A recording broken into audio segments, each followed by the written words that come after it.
Yeah, We talked without a about doubt. AJ Green first. It's my fault, but very funny when we do this. It is very funny. Should we talk about Dame and Giannis? Yeah, which one? Let's talk about Giannis. Because after like a performance yesterday against the Hawks where it kind of left a little more to be desired. I know the box score ended up being actually not even. He's had like 26, which he scored 30 plus a game last year. It's below average game from Giannis, which is just That's ridiculous. crazy. Yeah.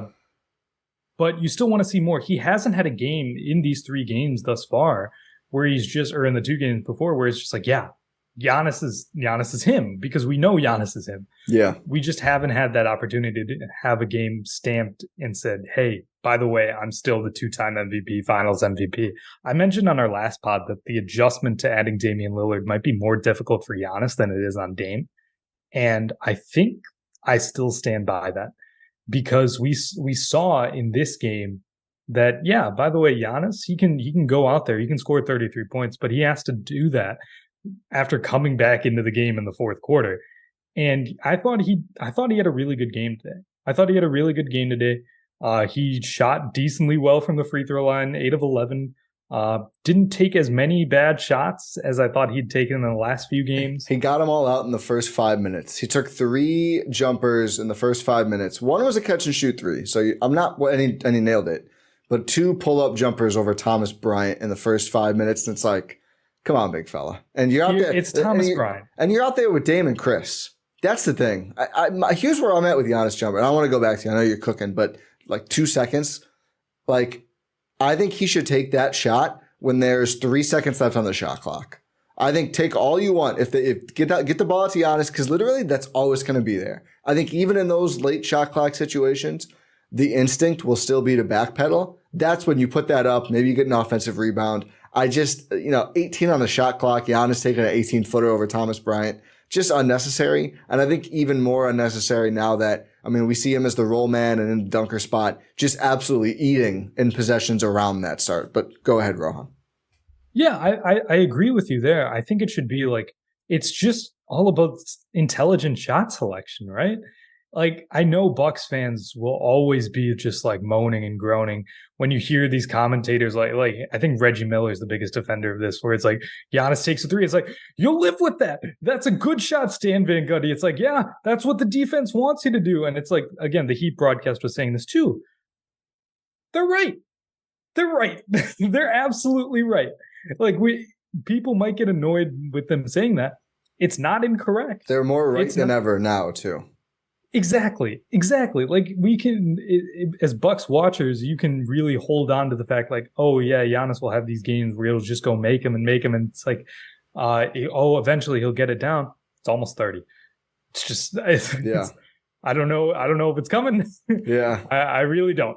But what you need to do is focus on good shot selection, because even if you aren't going to be hitting your jumpers, by the way, without hitting your jumpers, you're still a 2-time MVP, finals MVP, arguably the best player in basketball. Go do that. Go do what makes you great. It's all about intelligent shot selection with Giannis. It is. That's all it is. And I get he wants to work on it. He wants to be more well-rounded. I get that. I want him to be more well-rounded too. But just be smart about it. You can build on the momentum of taking like those. If you get the ball with the shot clock at like 4 seconds or something, yeah, then go take those shots. Don't do it. Don't pull up. Like, when it's, and no pass pull-ups from Giannis should be banned. Like, if you're just bringing the ball up the court and you walk into a pull-up jumper, no, you shouldn't do that. Yeah, I think every player has bad tendencies, and that's the thing. These guys are all human, and as easy as it can seem to us, it's not as easy when you're out there trying to be great. So I do just want to say, like, it's not like I think Giannis is an idiot or anything like that, but I do think we're at a point now where it's like, let's save those. Let's put that away. And again, that can be your bailout shot, because he's so big and he gets so much space in the mid-range area that's going to be there a lot when the Bucks don't have anything better. But when there's 18, 16 seconds on the clock, whatever, guess what? There's always something better if you're out there with Chris and Dame, which is going to be a lot. That's the starters, which is just still so delightful to say, even though we haven't gotten to see him a ton. That's awesome. That rules. So yeah, I thought just cut those out, but there weren't too many of those. And overall, I thought Giannis played well. 33 points, 7 rebounds, 2 assists, 1 block. There's no way he had only 1. He did, and I was watching that very closely. I was too, Rohan. It didn't matter for me. I was cooked today. We'll get to our sleeper picks later. I was don't want to. Well, we'll talk about it later. But 12 for 21 from the field, 1 for 3 from deep. Again, 3. Let's make it 2. Let's make it 1. Yeah. By the way, Giannis 33, 7 and 2 with a block. It's just plus 18. Just incredible. Yeah. I know we were just like harping on it, but also he closed out the game too. I mean, we talked about this. He put the game away. They talked about this, and we talked about it after the Philly night 1 Dame. It's like some nights it's going to be Giannis. This was a Giannis night. I mean, down the stretch, the Heat went with like the young, super stretchy lineup. And Giannis stretched the hell out of them. It was their garbage time and stomped them in the dirt. Garbage time. Was it the lineup they thought gave them the best chance, or were they resting, guys? I think they were resting. They pulled their starters. I mean, Tyler Hero started the game. I guess. I think he might have come back in at one point. I'm not Let me see if I can pull up the foot. I mean, I don't know, man. I mean, I think there's that lineup. I think it was just their garbage time lineup. I think there was a little convenient to that can be attributed to it. Hero played all 12 minutes of the 4th. Okay, yeah, fair enough. So I think I think Spo has the plausible deniability of like, oh yeah, just gonna rest guys. But that lineup was playing really well. They shot 63% on threes in the 4th, despite Hero going 0 for 2. Duncan 3 for 5. Jovic made his only 1. Jaquez was 2 for 2. Orlando Robinson also made 1. Kind of a nice game from Orlando Robinson. But the Heat scored 41 points in that quarter. So I don't know. There might be a little plausible deniability there. But yeah, a good Giannis game. And thankfully, big bounce back Damian Lillard game, as I think we all expected Dame to not have another stinker in a row. Didn't get going super early, but asserted himself. And again, kind of like the Sixers game, despite his legs from 3 really not being there yet, which should be terrifying to other teams, Dame ends with 25 points, 5 rebounds, 4 assists, 1 steal. Did have 4 turnovers, so not an ideal effort there, but 7 for 14. Got to the free throw line. 7 for 14 from the field, 9 for 11 from free throw. Again, 11 drawn in the double digits after getting none against Atlanta. That game was just like something off in that game, man. It was really weird. Didn't like that. But yeah, it was good to see Dame bounce back. Obviously, I believe it was like the 3rd lowest scoring game of his career or something like that. He hadn't had a game below 10 points in like almost 3 years or something like that. Just a weird game. And again, I don't want to just like give people excuses because it was a bad game. It was a really bad game. He got 2 down stocks for that, deservedly so. It was a very, very bad Damian Lillard game. And again, like I'm not trying to make excuses. Stop making excuses. Adjusting to the new team for the first time ever and playing his 2nd game there. I mean, he also said he didn't get to run as much in the offseason, and that's why he was taking it slower in the preseason. And I just don't think I know Marcus Johnson on this broadcast said this as well. He doesn't think his legs are all the way there yet. I mean, a lot of those threes are hitting front rim, and that's just not something you expect to maintain from Damian Lillard. But the good news is, I'm just throwing the Atlanta game just sucked for almost everyone. So that aside for now, I mean, Dame's had 2 games where he scored 25 and 39 without shooting the 3 well. Like, there's going to be some really fun Damian Lillard games incoming, I think, folks. I mean, this is a guy who scored 71 points in a game last year. Yeah, that's pretty fun. Are we going to get one of those? What's the highest Dame's going to score? Is the Bucks record in jeopardy? I mean, Giannis hasn't even gotten the Bucks record. It's still red, isn't it? It's still red. 57 or 8? 57? Let me check. Because I know Jennings was 55. Obviously very close. But I know it's Michael Redd has it because I've seen the video of him talking to Giannis. It's 57.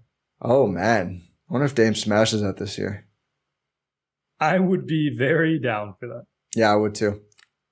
Oh, just a pretty good game from Dame. Solid overall. He took advantage of a lot of he took advantage of guys giving him a step. Like Kyle Lowry would give him a step, and he would just blow by and get downhill, get to the rim. Does Bam Adebayo being out help with that? Absolutely. Yeah. But is it a situation where you want him to leverage his quickness? I mean, we saw him do that when Joel Embiid was in the paint. So it's not like he's scared of these big defenders or anything like that. But it was good to see him go back to being an attacking sort of guard, because that's what they need. Obviously, if the threes come, when the threes come, I should say, yeah, that's going to be amazing. That's going to be full unlocked peak Bucks. But in the meantime, he's still Damian Lillard. Like, he can do anything you want on the offensive end of the court. So it's good to see him leverage his strengths right now as he continues to get his shot back. It's kind of incredible that he's still scoring 25 points given. I mean, I didn't expect it to be to this degree through 3 games. He gets trapped like half of the times he has the ball. It's ridiculous. And people keep going like, oh, why don't they put Dame on the ball? I think it's because they want him to get shots. Like, he's not able to get many shots when he brings the ball up because they trap him immediately and make him pass. I mean, going 4-on-3 is good. I think you could probably still do that some more. But I think he's getting more shots on possessions where he starts adjacent to the ball, because when he brings it up every single time, these teams are sending 2 and say, no, not you. And I still think we're going to get to a point where Giannis gets better. And I want to actually go back to talking about kind of how the Bucks are responding to those traps. But I'm still surprised at the degree. It's like constantly. He's not even cooking at this point. And they're just like, no. We've seen this one before. We saw that 71 spot last year. They're so scared. They're so scared. It's crazy how scared defenses are. It just, like, the dude's not in Portland anymore. Like, he has better teammates around him. We saw him. He was starting to distribute the ball more. I think he had 4 assists. Yeah, 4 assists, but he had a lot of hockey assists in that game. Oh, yeah. Well, that's so I was really impressed this game at how well he makes the pass out of the doubles. One almost got picked late in the 4th, but there were a lot to Crowder, who I thought Crowder had really nice, like, short roll distribution in this game, and then flared out to the corner in front of the Heat bench to hit a couple threes from there after doing the short roll, which just, like, again, the savvy vet stuff we've talked about was certainly on display from Jay Crowder in this game. And I actually was just looking at his 4th quarter stats. Played 7.5 minutes. It looked like he kind of pulled up on a leg at some point earlier in the second half, but I think the Heat broadcast called it out as maybe a tiny ankle turn. Oh, maybe that was it. Hopefully not something that keeps him out for any period of time, because he is pretty important to this Bucks team. But overall, ended up playing 25 minutes. Crowder did, but I thought did some good short roll. But Dame, it's like he throws these little passes where it just, from the broadcast camera angle, I never understand how he makes it look so easy to split the double with the pass. Around, every time. Lopez. Every time. It's crazy. I mean, clearly, such a good pass. I mean, John in the Discord was like, yeah, obviously he's, been used to this. And I was like, yeah, I get it, but it's still really impressive to see how he does that so easily. But I think Giannis in this game, we saw what we talked about after game 1 of just take a breath and see what is there. And he took that to a hilarious extent in this game, where at one point he got the short roll from Dame, stopped for a minute, 3 Heat guys jumped up to his level to try and defend him, and they just left no one by the rim, and he just took a step forward and dunked it. And I think there were more plays where both he and Crowder, that idea of just like get the ball and then look around, because like you don't need to, you don't want to wait 10 seconds and let the defense reset entirely, but you've got 4-on-3. Someone's open. Find them before you do anything else. Find the advantage. Maybe you're the one open like Giannis was or ended up being. But I think we saw the Bucks get a little more accustomed already to those short roll 4-on-3 scenarios. For sure. And I still think he could take a little bit more of a little half step, because we saw one play where he sort of paused, held the basketball, and the defense kind of froze. But to be fair, it was Kevin Love. And he just went and dunked it because he hesitated for a second, threw the defense off, because they can expect him to just be running downhill, So if you just take a little bit, slow down, and then make your reads and go forward and attack, it's going to open up for you so much more. And again, it doesn't matter if he does or not. He's still going to get his own. Like, there's little defenses can do to really stop him. So regardless of if he does it or not, he's going to be able to make a solid impact. But if you want to like up the ceiling of this team, this offensive ceiling of this team, yeah, just take a step, make your reads. It'll make everyone's life a little bit easier. Do you think they're using Dame enough? That's a good question. That really is a good question. I think I'm trying to tap into the pulse of Bucks discourse, Rohan. I think they are using him enough right now. Again, we've talked at length about how he's still getting his legs back. However, I do think they're leveraging the correct situations to just go spam Dame time, where it's like you have the ball, Dame has the ball, and he's going up against bench units in the second quarter, late third quarter. Yeah, just go spam. It's Damian Lillard. You go wreak havoc for a while and just go make an instant impact. There was one point during this game, I believe it was late third quarter, early fourth quarter, where Dame went on a run. When was that? Was that late third quarter, I believe, where he just sort of went on a little bit of a tear? Yeah, it might have been early fourth too. Early fourth, yeah, somewhere around there. Yeah. And then he just sort of cools off. He gets out of the game. And then Giannis comes in and starts doing his thing. And it's like, but they didn't get a break. Yeah, you see the benefit of the staggering with that sequence there for sure. Because then as soon as Dame comes out of the game, Giannis is like, okay, I'm going to go do my thing now. And you just see how effective that is. So it's a long-winded way of answering. I mean, this is a podcast. But, yeah, it's kind of what we do. It's good to see. I think they are using Dame enough right now. For right now, I think they're using him fine. Like, I think the usage is fine for where they're at and where they're at in building and developing their chemistry and their rotations and how they play basketball under Adrian Griffin. Yeah, I think there's just some stretches where he's out there where they don't get him the ball at all. And I think they need to do a little better job with that. But also, they're using him as a threat all the time. And I think that does matter as well. And I agree with you. And also, I mentioned earlier, if he had the ball every time, he would never shoot because they trap him and he has to get rid of the ball. But yeah, I think it's all about a balance. I think sometimes they go too far away from him. I think they don't find him enough off ball. I know he had some catch and shoot looks in this game, but I think there's a lot of possessions that, like, he's open enough. Like, it's Dame. It's Damian Lillard. Like, he has enough space to, if he's kind of open, that's like him being really open. I think they probably need to find him more specifically when he is off ball. But I agree. I think he's going to be used more. And I think we know late in games, he and Giannis are going to be around the ball a lot. Whoever starts it, whoever finishes it, whatever. So yeah, I'm not overly concerned. I get why people say it, but I think overall they've struck a decent balance. Just probably eliminating times when he's out there and they don't use him at all. But I'm sure Dame feels like, once he does have his legs under him, he's doing the least work out there he's ever had to do, which I think will be good for him as the season goes on.